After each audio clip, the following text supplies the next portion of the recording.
I'm Trish from Trish and John's Garden, and I wanted to give you a different take on what we're trying to do up there in the garden and where it is exactly and how it came to be.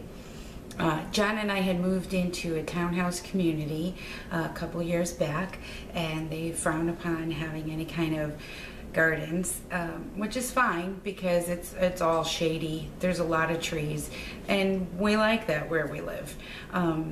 But we both really wanted to have a garden, and so what I did was I looked and I found a community garden in our town, and I rented out a plot, and the plots are staked out. They're 35 by 25 feet, and it was all raw. We had to clean it out and take out all the rocks and the brush and then till it, and there was a lot of rocks because we live in Connecticut and there's a lot of rocks in the ground. We staked it off. We put up a fence. It was not easy, and I didn't do a lot of the work. John did most of that, and I'm okay with it. I'm happy to admit he's a hard worker. Once we got the deer fence up, it's about 12 or 14 feet high.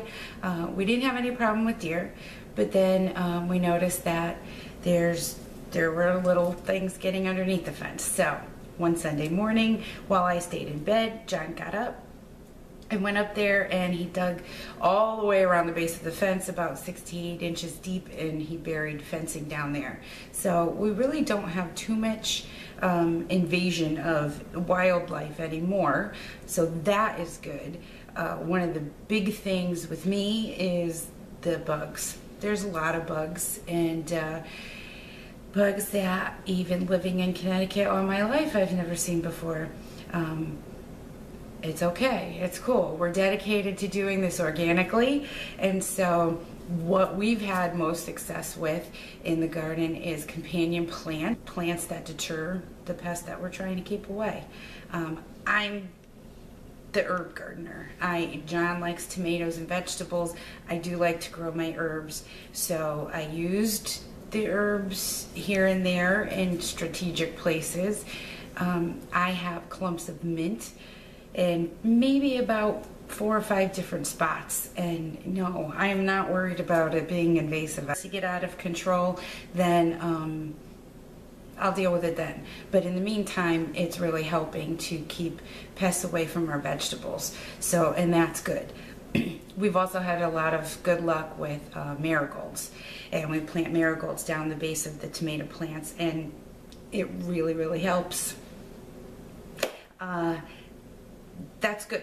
The first year we had a lot of DE everywhere, and out of frustration because we have some kind of a potato cucumber beetle thing eating all of our cucumbers. We put so much of that all over the plants and all over the ground that it kind of looked like it snowed, so that wasn't really good. I don't want to do that again. We are going to try cucumbers one more year. Maybe you guys can see what we're doing, help us identify what this beetle is and how to combat him and his horde, and see if we can't get a cucumber plant or two to not die and wilt. That would be great. But in the meantime, I don't know if you can see behind me, John just bought a heating pad and some new pots.